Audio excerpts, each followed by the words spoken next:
tidak hadir pada pertemuan hari ini? Hadir Semua, Bu. Bagus ya, hadir semuanya. Baiklah, sekarang ini kita akan membahas tentang dinamika rotasi. Mungkin sebelum memulai pembelajarannya, alangkah baiknya kita berdoa terlebih dahulu. Kepada ketua kelas, silakan untuk memimpin doa. Berdoa mulai. Bismillahirrahmanirrahim. Rabbi zidni ilman warzuqni fahma waj'alni minas sholihin. Amin. Baiklah, semoga apa yang kita pelajari hari ini bisa bermanfaat dan bisa dipahami. Oke, baiklah, sebelumnya pada pertemuan sebelumnya itu kita sudah mempelajari tentang impuls dan perubahan momentum. Nah, jadi untuk mengetes apakah Anda semuanya masih ingat pembelajaran tentang impuls dan perubahan momentum ini, Ibu menanya, siapa yang tahu bagaimana hubungan antara impuls dan perubahan momentum? Oke, kepada Vira. Impuls itu kayak dorongan yang diberikan ke benda dalam waktu singkat. Nah, dorongan itu bisa bikin momentum benda berubah. Jadi semakin besar impulsnya, makin besar juga perubahan momentum. Oke, bagus ya jawaban dari Elvira. Apakah ada jawaban dari yang lainnya? Oke, kepada rumah. Jadi impuls itu adalah hasil kali gaya yang bekerja pada suatu benda dan lamanya waktu gaya itu bekerja. Jadi impuls itu sama dengan perubahan momentum. Oke, bagus jawaban dari rumah. Apakah ada lagi jawaban yang lain? Oke, kepada Amel. Misalnya waktu kita main bola dan kita tendang bolanya, gaya dari kaki kita mengenai bola dalam waktu singkat itu disebut impuls. Nah, karena tendangan itu bola jadi bergerak lebih cepat atau arahnya berubah, yang artinya momentum bola berubah karena impuls dari kaki kita. Oke, bagus ya jawaban dari Amel. Apakah ada jawaban yang lain lagi? Oke, mungkin cukup ya. Jadi impuls itu bisa disimpulkan bahwa impuls itu dorongan yang kita berikan ke benda dalam waktu singkat. Nah, jadi dorongan itu yang bisa membuat momentum benda itu berubah. Jadi semakin besar impulsnya, semakin besar pula perubahan momentumnya. Dimana itu dengan rumus I sama dengan F dikali delta T sama dengan delta P.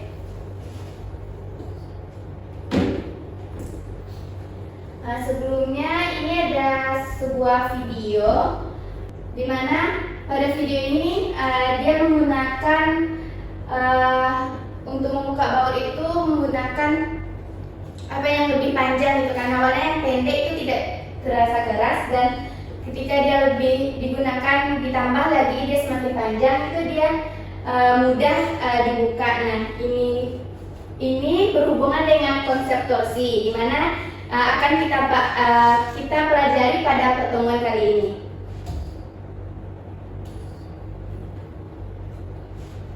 Nah, di mana tujuan pembelajaran kita pada pertemuan ini yaitu yang pertama, peserta didik mampu menganalisis konsep torsi, momen inersia, dan momentum sudut pada benda tegak.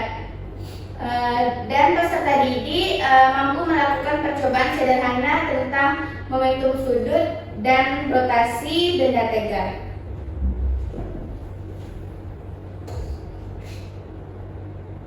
Adapun cakupan materi yang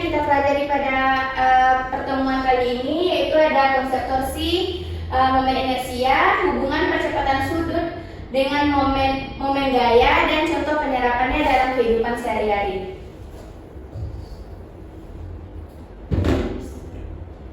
Nah, mungkin untuk awalnya Ibu mau nanya dulu.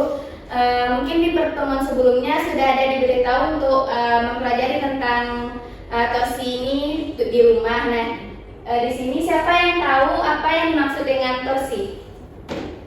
Oke, kepada Afifah. Untuk torsi itu adalah gaya yang membuka torsi adalah gaya yang membuat benda berputar. Misalnya saat kita membuka kunci atau membuka pintu, itu merupakan torsi. Itu adalah torsinya. Oke, yang lain apakah ada jawaban? Oke, pada Rina. Torsi itu adalah hasil dari gaya yang bekerja pada satu benda sehingga menyebabkan benda tersebut berputar. Biasanya torsi dipengaruhi oleh besar gaya dan jarak dari titik poros. Kalau gaya makin besar atau jaraknya makin jauh dari poros, torsinya juga makin besar. Oke, bagus jawaban dari Rina dan Afifah. Apakah ada lagi jawaban yang lain? Oke, pada Fira. Torsi itu adalah besaran vektor yang menyatakan kecenderungan suatu gaya untuk memutar benda tersebut terhadap satu sumbu atau poros. Nah, torsi dihitung dengan memadukan gaya yang bekerja dengan momennya atau jarak tegak lurus dari sumbu ke garis kerja gaya, atau secara matematis bisa kita tuliskan sebagai torsi sama dengan R dikali F. Apakah ada jawaban yang lainnya? Tidak ada ya. Terima kasih kepada Afifah, Rina, dan Vira tadi sudah memberikan jawaban. Jawabannya sangat bagus. Dan di sini bahkan memberikan kesimpulannya di mana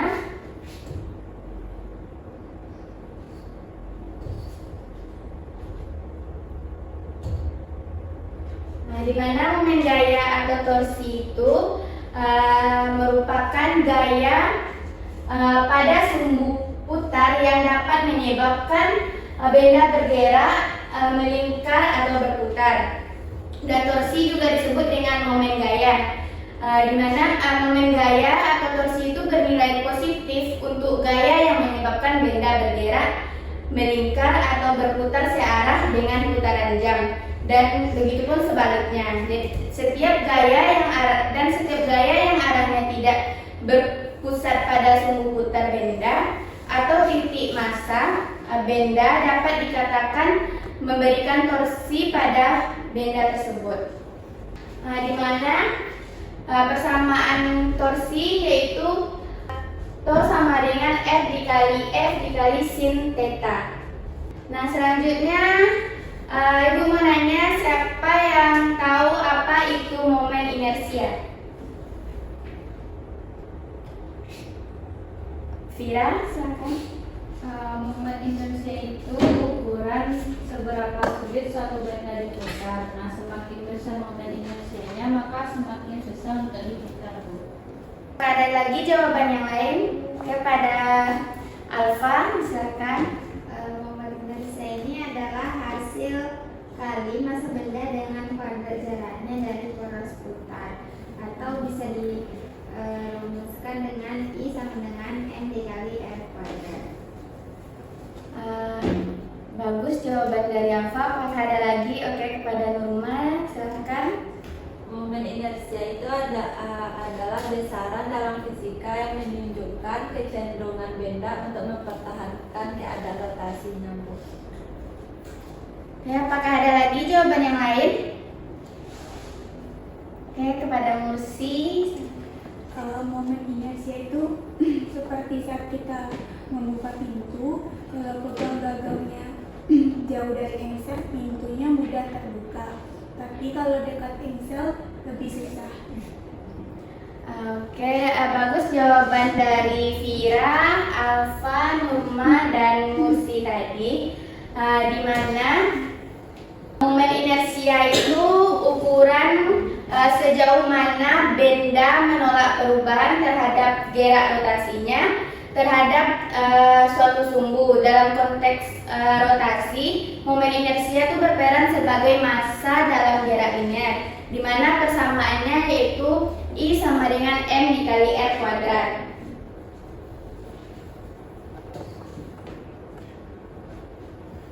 Nah, Ibu ada sebuah video untuk memahami lebih lanjut tentang pembelajaran kali ini, tapi mungkin sebelum melihat videonya, menonton videonya, mungkin Ibu ada ice breaking dulu. Bagaimana ice breakingnya tuh ada clap, boom, sama pen. Pas Ibu nyebut clap itu tepuk tangan, pas nyebut boom itu ngapain jari ini, terus pas pen itu nanti kalian akan berebut pena yang di tengah ini. Oke, apakah sudah paham? Langsung kita mulai ya. Berdiri semuanya. Berdiri. Sudah siap? Sudah, Bu. Clap, boom, boom, clap, clap, boom, pen.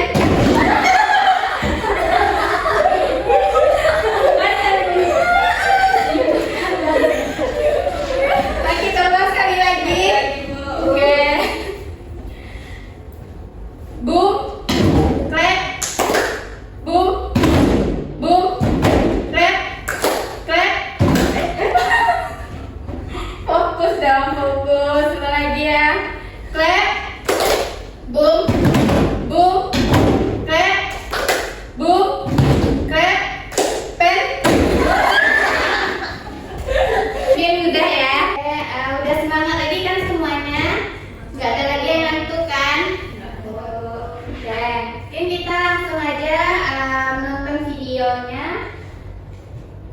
Assalamualaikum Baik, silakan disimak ya videonya. Berjumpa lagi dengan saya, Amdel Dura, dalam video pembelajaran Bagian Indonesia.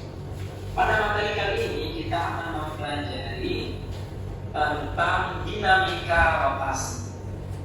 Nah, ditemukan ya, sejarahnya zaman dahulu ada sekelompok orang yang berhidup di tengah hutan. Nah, kemudian mereka mendapatkan hasil buah yang sangat banyak sehingga mereka tidak mampu memperoleh secara manual. Akhirnya dibuat ya balok-balok kayu yang seperti ini, kemudian di atasnya diletakkan barang buah mereka, kemudian dilindingkan sehingga mereka lebih mudah membawa hasil buah mereka. Nah, dari sinilah berkembang berbagai alat transportasi yang bahkan saat ini masih kita gunakan, ya, yakni sepeda. Nah, dari sini juga memanfaatkan dinamika rotasi. Nah, selain itu, mobil yang sering kita tumpangi, yang sering kita gunakan, itu juga menggunakan gerak rotasi. Bagaimana bangunannya berputar, bagaimana mekanisme pergerakan mesin di dalamnya berputar, itu semua memanfaatkan atau menerapkan dinamika rotasi. Sehingga dengan mobil ini kita mampu berpindah dari satu tempat ke tempat yang lain. Nah, bahkan sekarang kita melihat pesawat terbang. Nah, pesawat terbang ini memiliki baling-baling yang berputar sangat cepat. Itu merupakan mekanisme dari dinamika rotasi. Nah, hasil dari perputaran ini menghasilkan gaya dorong yang membuat membuat pesawat bisa terbang dengan cepat sehingga bisa mengantarkan kita dengan jarak tempuh yang sangat fantastis. Nah, lalu pertanyaannya, apa sih yang membuat gerak rotasi ini? Atau apa sih yang membuat terjadinya gerak rotasi? Oke, untuk itu kita akan coba ilustrasikan dengan sebuah tuas, ya. Jadi tuas ini merupakan alat yang menerapkan prinsip gerak rotasi juga, ya. Tetapi rotasi yang dilakukan tidak 360 derajat, ya. Nah, tapi dengan ini kita akan coba untuk memahami apa sih sebenarnya penyebab dari gerak rotasi. Di sini kita berikan sebuah beban di tuas sebelah kiri, ya, di tuas sebelah kiri. Nah, yang terjadi ya tuasnya berputar ke arah kiri atau berlawanan arah. Ya. Ini menyebabkan ya terjadinya efek rotasi akibat adanya beban. Nah, kita akan selidiki lebih jauh apa sih sebenarnya ya parameter apa sih yang menyebabkan rotasi ini. Oke, di sini ada yang diberikan pada orang tua sebelah kiri yang menyebabkan terjadinya perputaran. Nah, beban ini tidak lain memberikan gaya dorong, ya. Gaya dorongnya disebabkan oleh apa? Tidak lain adalah gaya berat. Nah, jika bebannya bermassa M, maka gaya berat yang diberikan oleh beban kepada tuas adalah massa kali kecepatan gravitasi bumi. Dan ini mungkin sudah dipelajari di kelas 10, bahkan di SMP, ya. Nah, kesimpulannya dari sini kita bisa mengetahui bahwa penyebab gerak lepas itu adalah gaya, ya, gaya F. Ini karena masing-masing memiliki karena masing-masing berbanding lurus terhadap efeknya sama. Ini adalah konvensi. Misalnya gini, dua, pertama kita mencari gaya yang tidak lurus. Baiklah, tadi sudah menyimak video. Siapa yang bisa jelaskan apa aja contoh gerak rotasi yang ada pada video tadi? Di awal video tadi ada dijelaskan kayak Cindy, sepeda bu. Terus ada lagi, Kamel? Pada zaman dahulu sebelum mengetahui kendaraan, Bu, jadi dibuatnya sebuah roda dua, terus diletakkan kayu di atasnya untuk membawa beban atau hasil pertanian mereka, untuk memudahkan pekerjaannya. Oke, benar jawaban Cindy dan Amel tadi. Apakah ada lagi yang mau menyebutkan contohnya? Oke, tadi juga ada dijelaskan pada mobil, ya, ban mobil. Terus pada pesawat tadi juga ada. Oke, mungkin itu saja dari penjelasan video ini. Mungkin kita lanjut. Ini ada sebuah permasalahan di mana permasalahan itu kayak kan seperti video yang awal tadi sudah ada gambar seorang tukang yang membuka baut ban motor kan. Nah, itu dia menggunakan kunci pas yang panjang untuk membuka baut yang keras itu. Nah, mengapa tukang itu menggunakan kunci pas yang panjang untuk membuka baut yang keras itu? Nah, ini nih akan kita bahas, mungkin akan dibahas secara berkelompok itu melalui LKPD, nanti akan dibahas. Mungkin lanjut saja kita ke LKPD. Nah, pada LKPD itu akan menggunakan PET simulasi. Dicontohin dulu, siapa yang mau untuk sebagai contoh ke depan dulu biar kalian mudah nanti saat berkelompok mengerjakan PET-nya. Siapa yang mau? Oke, Alfa.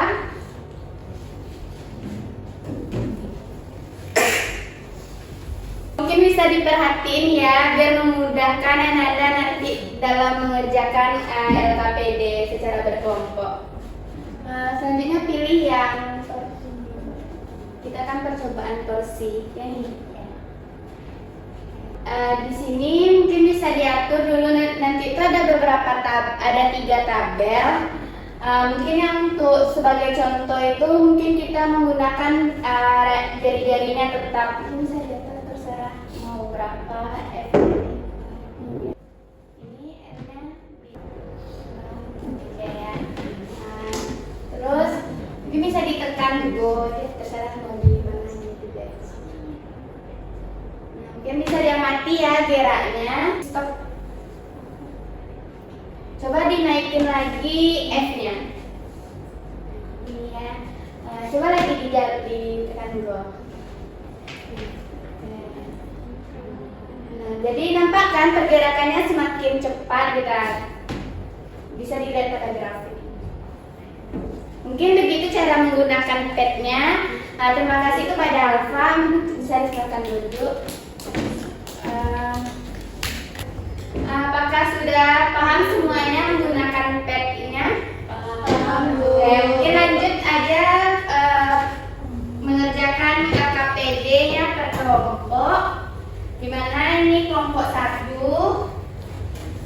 dan ini kelompok 2. Terima kasih Bu. Silakan kita dijelaskan ya. Karena apakah ada kesulitan dalam penggunaan pad-nya atau mengerjakan soalnya? Masih loading, Bu. Oke. Kelompok 2 gimana? Apakah ada kendala dalam penggunaan pad-nya? Jangan sampai selesai ya, nanti satu kelompok berusaha untuk tampil ke depan nanti.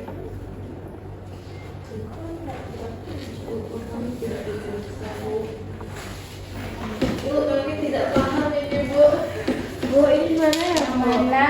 Ini kan sudah tadi ada di pad itu, kita mengatur kalau yang ini yang tetap itu jari-jarinya. Jadi kita variasikan gayanya, jari-jari dan momen gayanya itu tetap. Jadi nanti kita variasikan gayanya. Tadi ada pada percobaan tadi kan sudah ada tuh yang F itu gaya, yang di tengah-tengah R itu jari-jari, yang itu momen gayanya.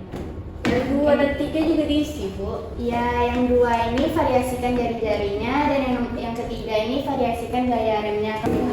Sudah paham? Paham Bu. Apakah sudah ada kelompok yang siap untuk tampil? Sudah Bu. Oke, kepada kelompok 2 silakan.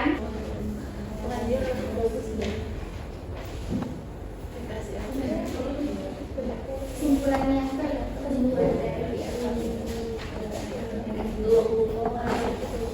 Oke, silakan kepada kelompok 2 untuk menyampaikan hasil presentasinya, dan kepada kelompok 1 silakan untuk menyimak penampilan dari kelompok 2. Baik, Assalamualaikum warahmatullahi wabarakatuh. Waalaikumsalam warahmatullahi wabarakatuh.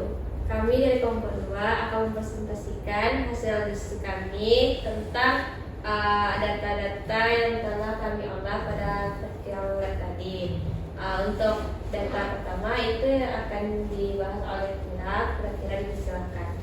Nah, pada yang pertama yaitu hubungan antara gaya dan torsi. Nah, berdasarkan hasil simulasi kami menemukan bahwa semakin besar gaya yang diberikan pada tuas dengan jari-jari tetap, maka semakin besar pula torsi atau momen gaya yang dihasilkan, yang mana torsi tersebut berbanding lurus dengan gaya.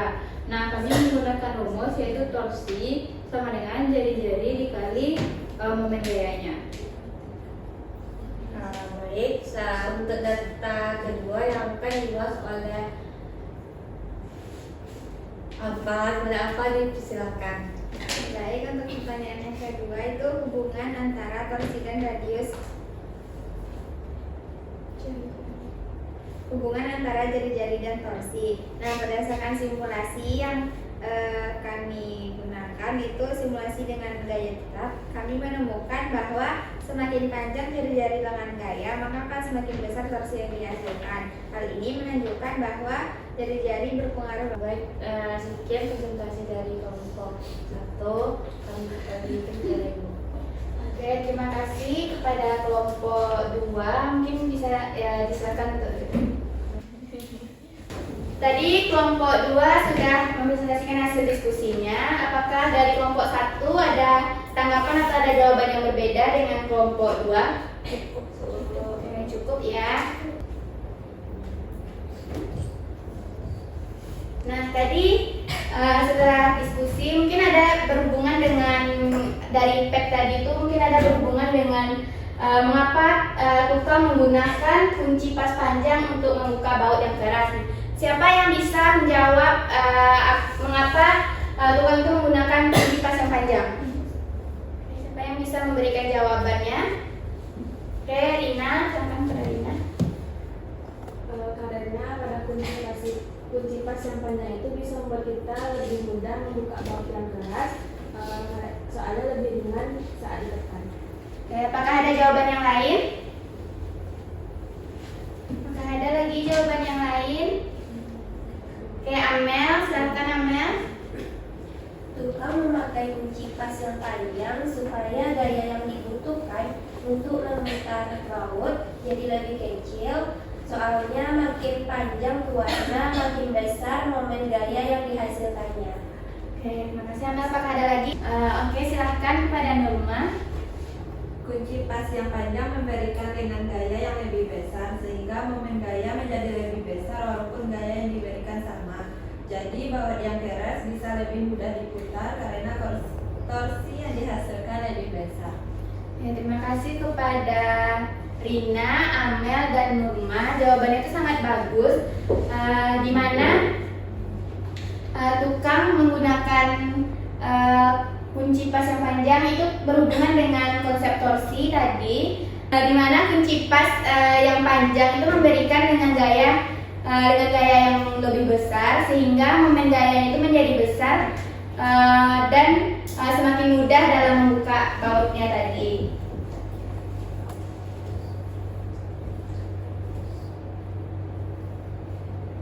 Selanjutnya siapa yang bisa membantu Ibu untuk membacakan manfaat pembelajaran kita pada hari ini? Cindy, silakan Cindy. Manfaat pembelajaran kita pada pagi hari ini, yang pertama mengetahui konsep torsi dan persamaannya, mengetahui hubungan antara gaya yang diumpankan atau diterapkan, serta gaya gesek dari rem dan torsi. Kemudian yang ketiga, mengetahui contoh penerapan torsi dalam kehidupan sehari-hari. Ya, terima kasih pada Cindy. Selanjutnya itu kesimpulan.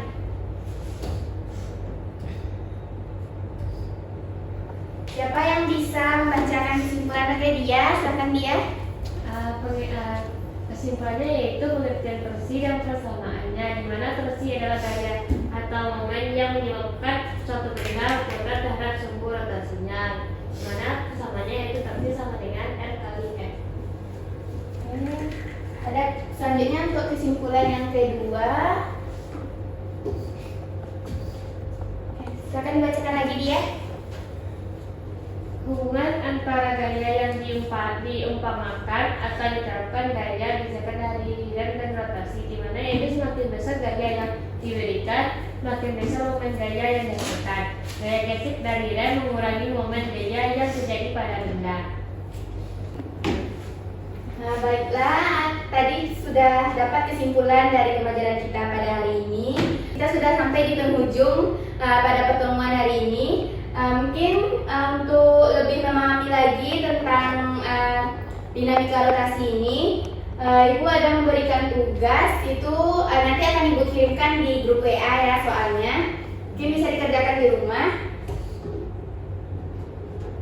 Nah, selanjutnya untuk pertemuan berikutnya itu kita akan membahas tentang momentum sudut. Nah, ini juga masih dari materi dinamika rotasi.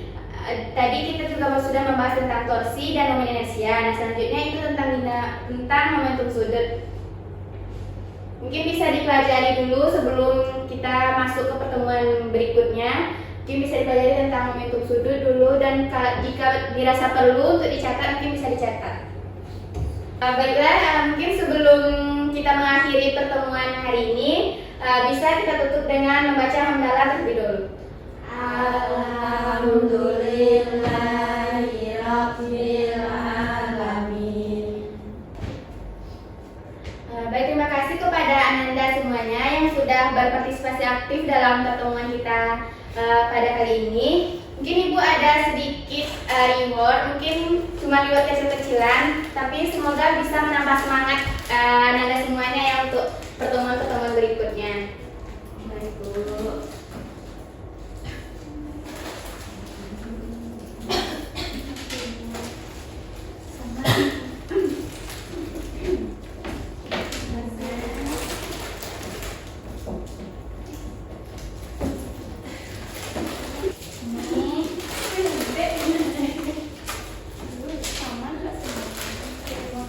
Semoga apa yang sudah dipelajari itu bisa dipahami dan bisa kita terapkan dalam kehidupan sehari-hari. Ibu tutup dengan Assalamualaikum warahmatullahi wabarakatuh.